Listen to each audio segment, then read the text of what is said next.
أعوذ بالله من الشيطان الرجيم.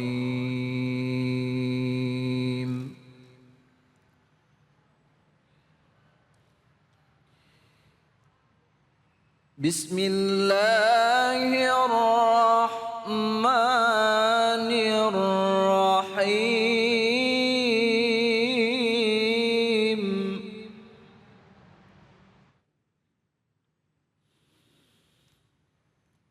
يا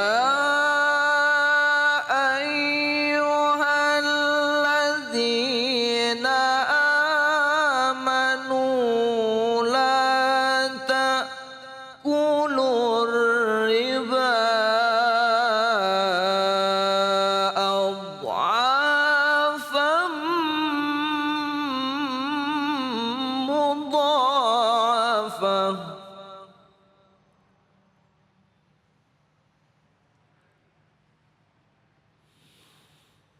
واتقوا الله لعلكم تفلحون.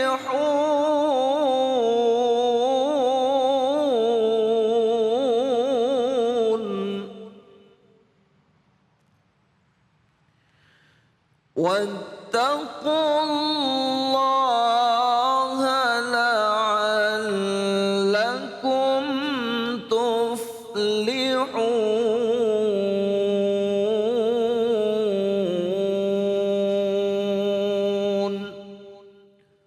صدق الله العظيم.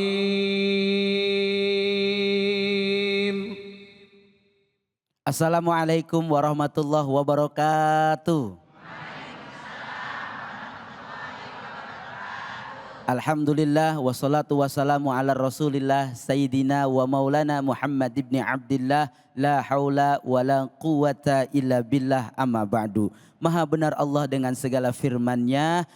Mudah-mudahan dengan tadi pembacaan ayat suci Al-Quran menjadi ibadah bagi yang membaca dan umumnya buat kita semua yang mendengarkan. Amin, amin ya rabbal alamin. Senang sekali saya Ustadz Abi Gifran kembali menyapa para pemirsa dimanapun berada. Dan para pemirsa yang ada di studio ini, mudah-mudahan kita semua ada dalam keberkahan dari Allah Subhanahu wa Ta'ala. Dan Masya Allah, Tabarakallah, dengan izin Allah saat ini Cahaya Hati Indonesia berada di Masjid Al-Barakah Asy-Syafi'iyah. Mudah-mudahan kita diberikan keberkahan oleh Allah Subhanahu wa Ta'ala. Insya Allah kali ini kita akan membahas tafsir Al-Quran bersama para guru-guru kita dan juga mendengarkan tausiah dari guru-guru kita juga. Insya Allah kita akan hadir di antaranya adalah Al-Ustadz Mohai, yang kedua Al-Habibur Rahman, yang ketiga adalah Ustadz Latif. Buat para pemirsa yang ingin bertanya kepada para guru-guru kita, disilahkan untuk nanti bertanya. Dan nanti kita akan ada segmen ngaji bersama guru kita Ustadz Munawir Ngacir.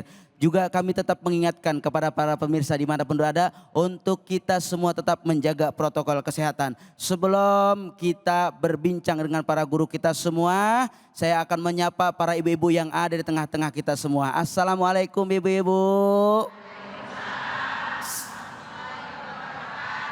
Sehat semua? Boleh tahu dari majelis taklim mana? Asy-Syafi'iyah. Alhamdulillah. Terima kasih sudah bisa membersamai Cahaya Hati Indonesia. Sebelum kita berbincang dengan para guru-guru kita, mari sama-sama kita saksikan tayangan yang berikut ini. Assalamualaikum pemirsa Cahaya Hati Indonesia. Himpitan ekonomi terkadang menjadi mimpi buruk yang sangat mematikan. Kebutuhan yang semakin mahal serta tidak diikuti dengan pendapatan yang mencukupi, serta gaya hidup membuat sebagian orang gelap mata dan memutuskan untuk berhutang. Ketika hutang tak mampu dilunasi, kematian menjadi salah satunya yang dipilih. Seperti ibu rumah tangga yang nekat mengakhiri hidupnya dengan mencampur racun tikus ke dalam makanannya karena jeratan hutang. Tidak hanya itu, bahkan kabarnya sang ibu juga sempat meracuni anak-anaknya. Beruntung sang anak mampu diselamatkan. Pemirsa Cahaya Hati Indonesia, tayangan yang begitu miris buat kita semua. Dan ini terkadang terjadi di tengah-tengah lingkungan masyarakat kita. Bukan orang lain, boleh jadi tetangga, saudara, bahkan keluarga kita sendiri. Di sini hadir tengah kita ada Kiai Mohai, ada Kiai Habibur Rahman, juga ada Kiai Latif. Insya Allah beliau akan mengupas lebih dekat tentang tayangan tadi. Saya ke Kiai Mohai dulu. Bagaimana tanggapan guru dengan video tadi? Bismillahirrahmanirrahim. Assalamualaikum warahmatullahi wabarakatuh. Waalaikumsalam warahmatullahi wabarakatuh. Alhamdulillah, wassalatu wassalamu ala rasulillah, amma ba'du. Bahwa hidup ini adalah ujian dengan segala perjuangannya. Bahkan ketika tidak dibekali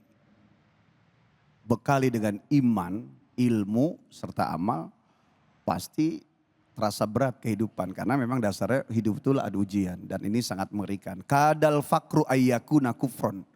Terkadang memang kefakiran membuat kita berbuat kufur. Gitu. Apa kufur iman, kufur nikmat, minimalnya kufur nikmat, dan itu sangat membahayakan. Maka seperti hal yang tadi kita saksikan luar biasa ya.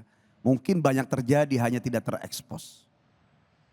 Masya Allah, terima kasih Kiai Mohai. Melanjut kepada Kiai Habibur Rahman. Guru melihat dari tayangan tadi, di sini ada seorang ibu yang dia akhirnya putus asa karena hutang. Nah, hutang ini seperti apa dalam pandangan Islam, Guru? Assalamualaikum warahmatullahi wabarakatuh. Salam. Bismillah, alhamdulillah, wassalatu wassalamu ala rasulillah, amma ba'd.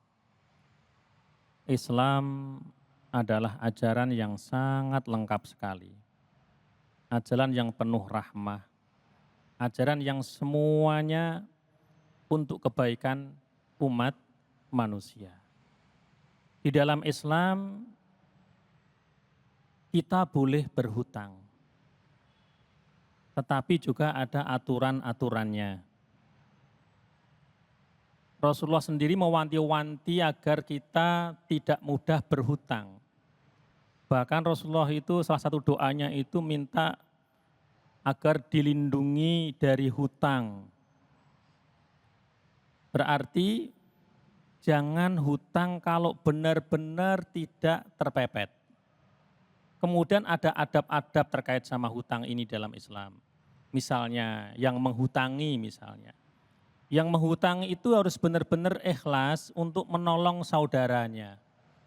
Jangan kemudian saudara kita yang sudah dalam keadaan susah, dalam kondisi sempit rizki, pengen bangkit, kemudian ditambah lagi dengan penderitaan misalnya.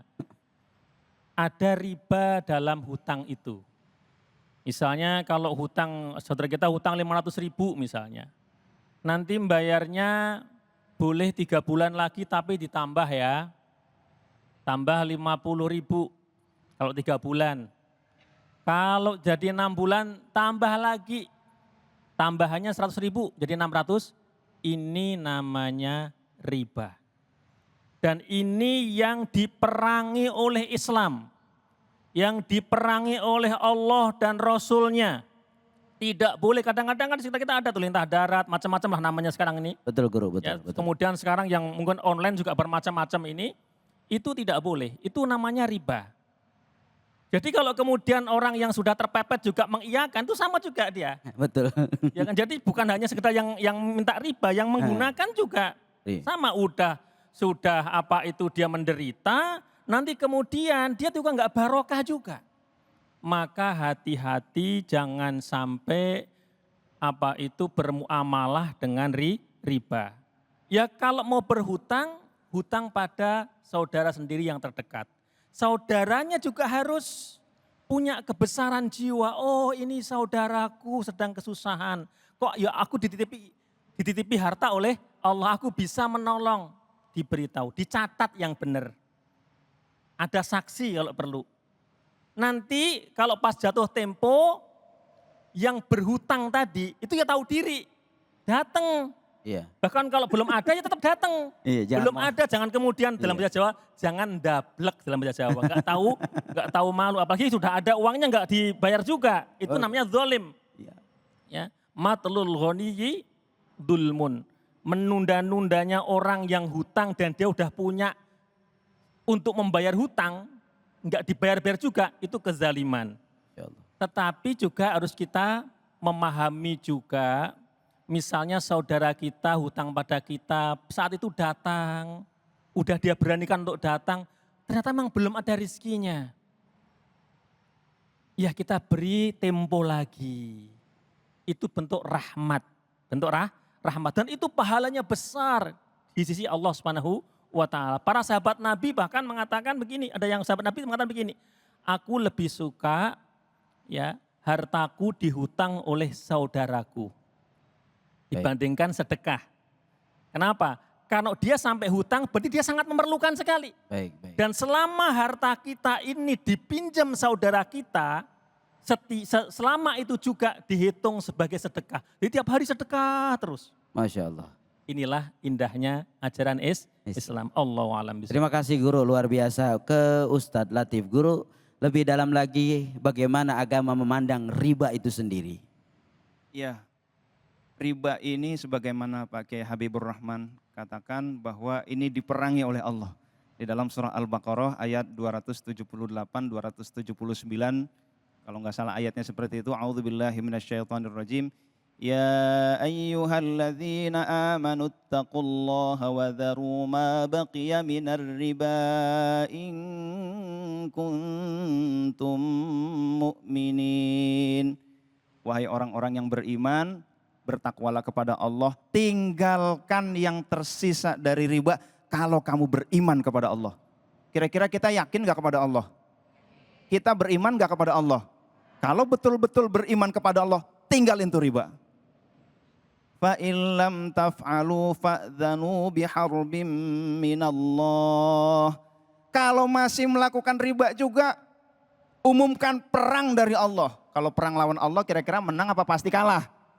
Pasti kalah, ya Allah. Maka kalau udah riba, gali lubang, tutup lubang, gali lubang, tutup lubang. Hadirin dan hadirat yang dimuliakan oleh Allah Subhanahu wa ta'ala, kadang-kadang yang bikin utang itu bukan kebutuhan tapi style, lifestyle. Kebutuhannya sih nggak seberapa, keinginannya yang lebih tinggi dari kebutuhan. Maka ada istilah BPJS, budget pas-pasan jiwa sosialita. Nah ini nih yang begini nih.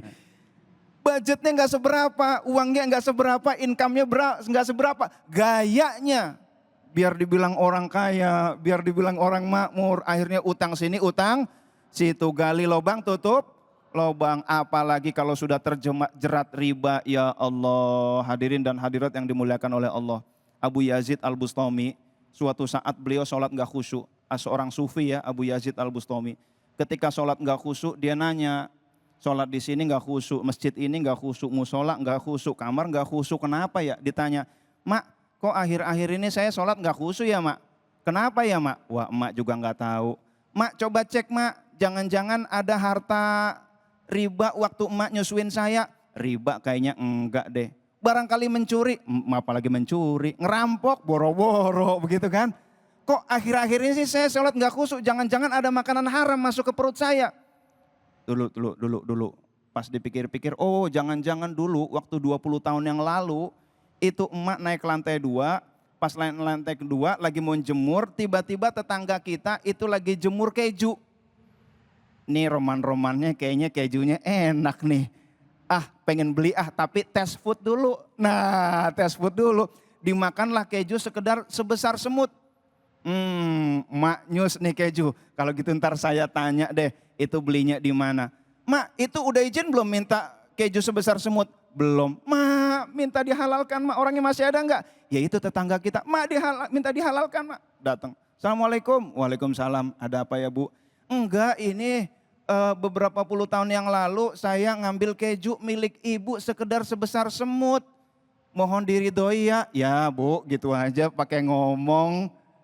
Kita kan udah kayak saudara, udahlah udah pasti saya ridhoi. Ridhoi ya, ridhoi, alhamdulillah. Pulanglah dia, pas pulang dikabari kepada anaknya. Dan Abu Yazid Al-Bustami setelah diridhoi, keju sebesar susu akhirnya bisa sholat khusyuk lagi. Itu Masya baru Allah. keju sebesar susu. Apalagi riba yang tadi kata beliau, ad'afa mudha'afa, berlapis-lapis. makin hancur lagi ibadah kita, doa tidak dikabul oleh Allah. Na'udzubillah min.